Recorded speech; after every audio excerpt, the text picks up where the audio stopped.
예, 4월 25일 모닝 브리핑 시작하겠습니다. 테슬라와 텍사스 인스트루먼트 실적이 나오고 그 이후에 이제 주가가 강세를 보였지만 금리가 올라가면서 탄력이 좀 둔화되는 그런 모습을 보였습니다. 우리 증시는 외국인 투자들이 어제 매수했지만 최근에 이틀 연속 순매수가 없거든요. 그 구도가 깨질지 아니면 역시 또 다시 매도로 돌아설지 좀 봐야 될 것 같고, 최근에 반도체, 자동차, 방산, 조선, 화장품 이런 종목들이 움직이고 있는데 어떤 거는 변동성, 어떤 거는 추세 이렇게 움직임이 나오고 있거든요. 그러니까 이 구도가 그대로 고정이 되는지도 주목을 해봐야 될 것 같습니다. 우선 이제 미증시는 초반에는 좀 괜찮았는데, 뭐 다우는 초반에 좀 부진했지만 전체적으로 초반에는 좀 이제 상승 출발했다가 좀 밀렸다가 또 이제 상승했다가 밀렸다가 이제 장중에 이제 제한적인 어떤 범위 내에서 혼조세로 결국에는 이제 마감이 됐는데, 대형주를 보면 엔비디아, 아마존, 메타가 좀 빠지고 마이크로소프트, 애플, 알파벳 오르고, 뭐 테슬라가 12%나 급등했지만 딱 봐도 나머지 종목들은 오르고 내리고가 좀 엇갈렸잖아요. 그러니까 지수가 방향을 잡기는 좀 쉽지 않은, 예, 그런 상황이 됐죠. 이제 미증시 좀 재밌는 게 그러니까 CNBC 시황 나오는 CNBC 페이지를 보면 사진으로 그날을 설명을 해요. 근데 어저께 개장 초반에 CNBC에 붙어 있던 사진이 이거였거든요.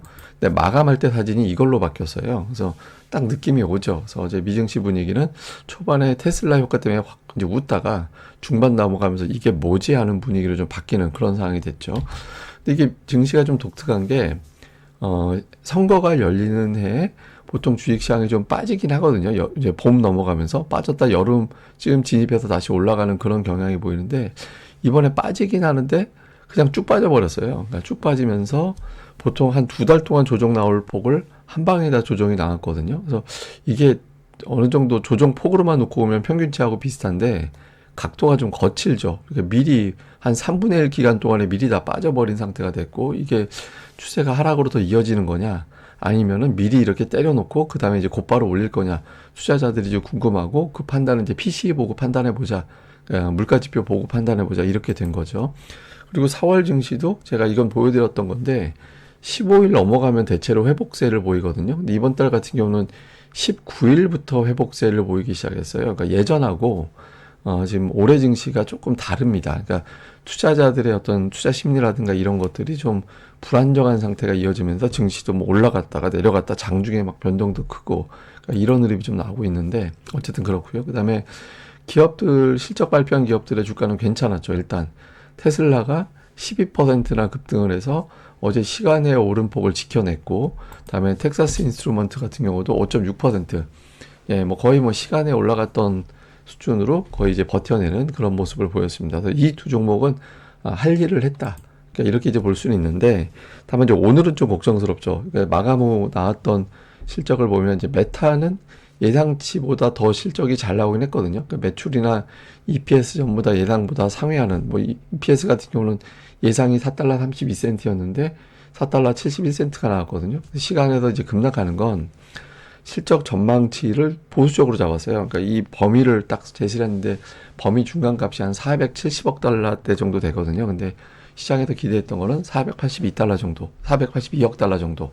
예상했던 것보다 보수적인 어떤 실적 전망을 제시하면서 시간에서 빠지고 있고, IBM 같은 경우도 시간외에서 빠지고 있는데, 뭐 EPS는 예상보다 조금 더 잘 나왔습니다만 주당 순이익, 근데 매출이 예상보다 부진했거든요. 그래서 시간에서 이제 빠지고 있습니다. 오늘 저녁에 투자자들은 미증시 빠질지도 모르겠는데 라고 좀 걱정을 하게 되는 그런 상황이 만들어졌죠. 근데 뭐 이거는 마감에 나온 거니까 이것 때문에 시장이 둔화된 건 아니고, 국채금리가 올랐어요. 그러니까 이제 보시면 갑자기 금리가 쭉 하고 올라가는 이제 그런 구간이 나왔잖아요.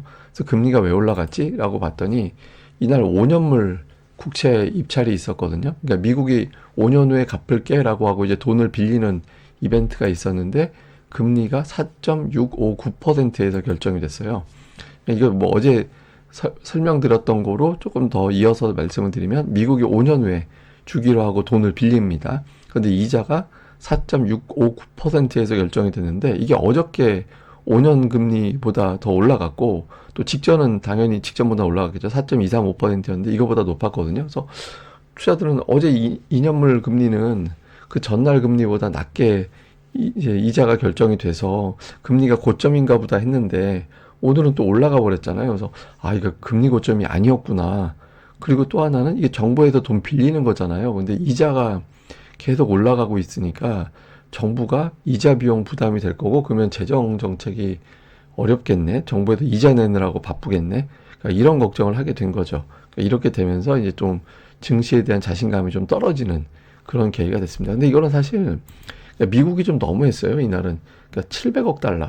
예, 그러니까 700억 달러, 이게 아마 역대 최대일걸요? 그러니까 700억 달러의 이제 국채 발행을 한 거거든요. 그러니까 빚을 700억 달러나 한 방에 지니까 보통 한 100억 달러에서 300억 달러 정도 왔다 갔다 해요. 근데 이거는 700억 달러가 돼버리면 벌써 이번 주에 막 1000억 달러 국채 발행이 되는 거잖아요. 그래서 너무 규모가 크다 보니까 이자를 낮게 쳐주기가 좀 쉽지 않았던, 예, 그런 측면도 있는 것 같습니다. 근데 어쨌든 금리가 올라가면서 증시 탄력이 둔화된 하루였다. 이렇게 보면 될 것 같습니다. 주요 종목은 그냥 테슬라, 엔비디아로 설명하면 될 것 같은데, 엔비디아가 개장 초반에는 플러스 나서 840달러. 그러니까 지금 840달러면 51선 거의 회복하는 수준이었는데, 거기까지 올라갔다가 종가는 796달러. 거의 종가가 저가였거든요. 그럼 왜 이렇게 빠졌을까? 일단 금리에 최근에 엔비디아가 민감하게 반응을 합니다. 그리고 최근에 일부 언론에서, 최근인데 어떤 보도가 있었냐면, 그러니까 빅테크들이 칩 구매 예산을 축소한다더라. 이런 보도가 나온 게 있었고, 또 이제 블랙웰, 차세대 칩이죠. 그러니까 이거 출시되기 전에 기존의 칩 주문을 중단한다고 한다더라. 이런 설이 있었어요. 예, 이런 설이 나오면서 이게 이제 엔비디아 피크 아닌가? 그러니까 이런 걱정을 한 거죠. 근데 오늘 당장 뭐 보면은 그 머스크가 칩 주문 2배로 늘려야 된다라고, 그러니까 이런 언급을 했고, 또 이게 보시면 HBM 성장세 둔화되나 엔비디아 칩 주문 열풍 주춤, 이거 보면은 걱정되잖아요. 사실 작년도 9월 기사예요. 예, 작년도 9월부터 엔비디아는 맨날 이런 얘기 나왔습니다. 예, 근데 아직까지 여전히 공급이 부족하다라는 거는 별로 이견이 없거든요. 그래서 저런 설은 반복적으로 나오고 있다. 근데 저 뒤에 엔비디아 실적 보면 어마어마했고 칩 주문이 감소했다라는 이야기는 없잖아요. 그래서 하여튼 요거는 뭐 하여튼 요런 설 때문에 최근에 엔비디아가 좀 고전하는 측면도 있는 것 같습니다. 자, 그리고 지표는 이제 내구재 주문. 내구재는 3년 이상 사용할 수 있는 제품, 이런 걸 내구재라고 그러죠. 이거는 예상치대로 나와서 미국의 소비라든가 이런 것들이 아직까지는 유지되고 있다는 점을 보여주고 있고, 또 주요 코멘트 보면 UBS에서는 빅테크 성장이 둔화될 수 있다. 올해는 EPS가 42% 올라가겠지만 내년도는 3분의 1 수준으로 좀 내려갈 것 같고, 그래서 향후 12개월은 IT보다는 금융이라든가 산업재 뭐 이런 등등의 업종이 유명하지 않을까, 이런 주장을 했습니다. 그리고 종목들은 뭐 GM을 긍정적으로 평가하는 웨트푸시의 보고서가 있었고, 태양광 종목들은 좀 엇갈렸는데, 뭐 에버코어는 태양광 패널 관세 부과에 따른 어떤 수혜를 일부 종목이 누릴 것 같다라는 언급이 있는 반면에, 그 외 종목들은 또 실적 부진 뭐 이런 이슈로 또 변동성이 나오는 그런 모습을 보였습니다. 자, 우리 증시는 지금 아무래도 그 수급에 대한 부담이 좀 있죠. 왜냐하면 보시다시피 코스피를 이틀 연속 매수를 안 하고 있잖아요. 그러니까 4월 12일까지는 매수를 보이다가 15일, 저때가 이제 미국 국채금리가 4.4% 넘어가는 시점부터 외국인들이 매수를 안 하고 있죠. 환율도 부담이 되는 거고, 그 선물도 퐁당퐁당 최근 들어서는 이런 모습을 보이고 있잖아요. 그러면 이제 뭐하고 일치하냐면 삼성전자를 역시 이틀 연속 매수를 안 하고 있습니다. 외국인 투자자들이. 예, 이런 것들 때문에 좀 시장이 어떤 추세를 잡기보다는 짜장면 줬다가 무서운 데 내려갔다가 이게 좀 반복되는, 예, 그런 상황이 연출이 되고 있는 거죠. 그러니까 외국인들이 연속 매수, 현물, 선물 동시 연속 매수하기 전까지는 그냥 시장은 변동성, 뭐 되게 확 빠지기도 하고 또 확 오르기도 하고 좀 변화가 있을 수밖에 없는 그런 구조인데, 근데 중요한 건 뭐냐면 그 승률을 볼 필요가 있어요. 이런 가운데 기관 투자자들은 지금 딱 봐도 한 85% 정도 되죠. 승률이라는 거 뭐냐면 사들인 종목들을 보고 평균 매수가 대비 현재 주가가 어느 정도 위치에 돼 있는지 보면 오른쪽에 다 빨간색으로 가 있잖아요. 한 3개 정도 빼놓고는. 그러니까 기관 한 85% 정도 승률 되거든요. 최근에 매수하는 종목들은. 외국인들도 비슷해요. 외국인들도 한 85% 정도 되죠. 이번 주 증시 좋으니까 다 그렇지 뭐. 근데 개인은 안 그래요. 예, 개인은 보시다시피 한 40% 들뚱말뚱, 40에서 50 왔다 갔다. 지금 시장이 좋아도 그러니까 외국인 기관 투자자들이 이제 시장 시세를 주도해 나가는, 그러니까 항상 개인들이 이렇게 일방적으로 나쁘진 않아요. 예탁금이 막 들어오면 개인들이 끌어가는 힘도 생기는데 지금 예탁금이 폭발적으로 증가한 그런 국면은 아니기 때문에, 그러니까 외국인보다는 이제 개인이 주도하는 국면은 아니기 때문에 외국인 또는 기관이 이제 주도하는 그런 장이다라고 봐야 되거든요. 그래서 그런 쪽의 어떤 종목들을 계속해서 좀 주목을 해봐야 될 것 같습니다. 자, 시장을 요약해서 보면 하이닉스 실적이 나오게 될 것이고, 그 전후에서의 어떤 종목들의 반응. 지금 미증시 시간외 주가의 어떤 부담이 좀 있는데, 우리는 그거보다는 금리, 환율, 그다음에 대형 IT주들의 움직임 이런 것들이거든요. 그래서 실적 발표 이후의 변화, 일단 긍정적으로 반응을 한다라면 삼성전자 연속 매수로 바뀌면서 선물도 돌려 세우게 되는 그런 계기가 될 것이고, 최근에 이제 피크 친 거고 주가는 반영됐어. 이런 정서가 더 강해진다라면 이제 조금 퐁당퐁당으로 계속 흘러가는 그런 분위기가 되겠죠. 그리고 외국인들은 아직까지는 산발적인 거래, 그러니까 매수 매도가 이제 일관되게 나오지 않는 그런 형태가 되고 있거든요. 그러니까 시장의 추세를 잡기는 쉽지 않다.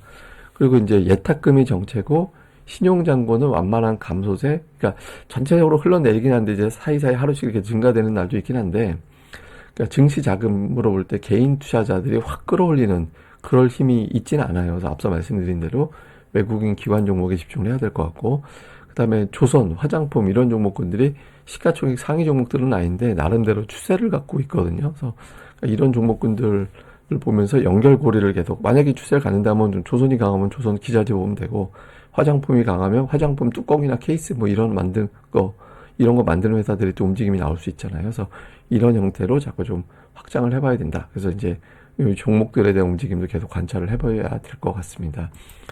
오늘 보여드리는 거는 뭐냐면 암호화폐 관련된 펀드의 자금 동향인데, 한때 자금이 엄청나게 들어왔잖아요.